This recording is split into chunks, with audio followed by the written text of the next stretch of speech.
Hello, કેમ છો મિત્રો? આજે 15/4/2024 અને સોમવારનો દિવસ. ધીમે ધીમે ધીમે ધીમે ગુજરાતના રાજકારણમાં તમે જુઓ છો કે કેવો ગરમાવો ચાલી રહ્યો છે. એકબીજાને આ બાજુ કોંગ્રેસ વાળા ધમાલ કરી રહ્યા છે, આ બાજુ ભાજપ વાળા ધમાલ કરી રહ્યા છે. કોંગ્રેસ વાળા ભાજપનું પત્તું કાપવાની વાત કરે છે તો ભાજપ વાળા કોંગ્રેસના વિરોધમાં બોલી રહ્યા છે. જ્ઞાનીબેન ઠાકોર જે બનાસકાંઠામાં ઇલેક્શન લડવાના છે એમના તરફથી પણ જોરદાર પ્રચાર ચાલી રહ્યો છે અને શક્તિસિંહ ગોહિલ પણ જે રૂપાલાના ચેપ્ટરમાં પણ એમણે સરસ જોરદાર નિવેદન આપેલું છે એ પણ હું તમને વિડીયો દ્વારા જણાવીશ.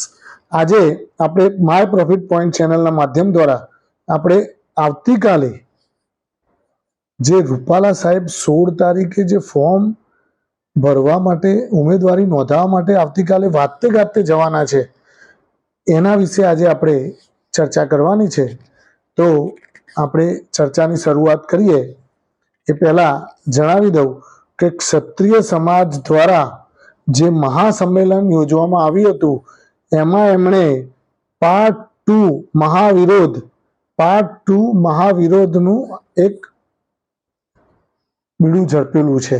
હવે જોઈએ છે કે એની અંદર એ શું નવા જૂની કરી રહ્યા છે એના ઉપર હવે બધાની નજર મંડળાયેલી છે.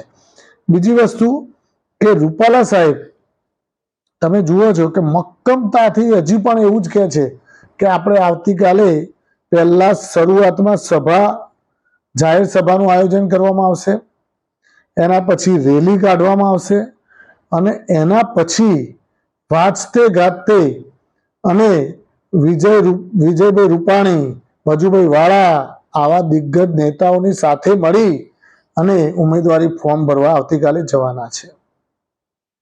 તો બીજી બાજુ ક્ષત્રિયો અલ્ટિમેટમ આપીને બેઠેલા છે કે 19 તારીખ સુધીમાં તમે ડિસિઝન લઈ લેજો. ભાજપને ચોખ્ખું કહી દીધેલું છે કે 19 તારીખ સુધી તમે ડિસિઝન આપી દેજો કે રૂપાલા સાહેબની ટિકિટ પાછી ખેંચવાની છે કે નહીં ખેંચો તો અમે અમારા ઉગ્ર કાર્યક્રમો આપીશું. આવી વાત કરવામાં આવી છે. હવે આ વાતના ઉપર તમને કે મને કે ગુજરાતની જનતાને એક એવું મીટ માંડેલું દેખાય છે કે આમાં ક્ષત્રિયો હવે નવા જૂની શું કરશે? કારણ કે બધા અત્યારે તમે જુઓ વચ્ચે પદ્મિનીબાએ તમે જુઓ કે એમણે પણ કાર્યક્રમો આપવાની વાત કરી.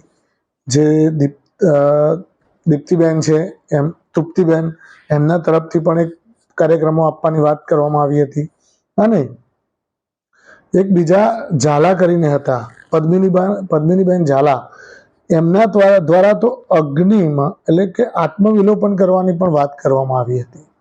પણ જે એ લોકોને નજરકેદ કરવામાં આવી દીધા, જેમણે અલ્ટિમેટમ આપ્યા પછી એમને શું કરવામાં આવ્યું? નજરકેદ કરવામાં આવે, જેથી કરીને કોઈ પણ આવું પગલું ઉપાડી ન શકે. મિત્રો તમે જાણો કે આવું કોઈ પણ પગલું ઉપાડે તો ભાજપની કેટલી થૂથું થઈ જાય. એટલે એ લોકોએ એવું કંઈ પણ અનિચ્છનીય બનાવ ન બને એટલા માટે એમણે નજરકેદ પોલીસ દ્વારા કરવામાં આવ્યા અને એમને એક રૂમની અંદર પૂરી દેવામાં આવ્યા.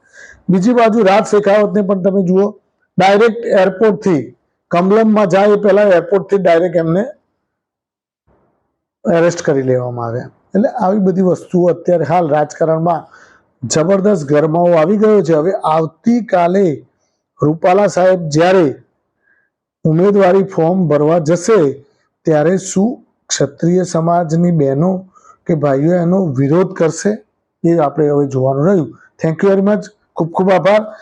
લેટેસ્ટ રોજે રોજના વિડીયો આપણે આ ચેનલના માધ્યમ દ્વારા તમારી સમક્ષ રજૂ કરીશું, તો તમે જોવાનું ભૂલતા નહીં, ચૂકતા નહીં. Thank you very much. ખૂબ ખૂબ આભાર.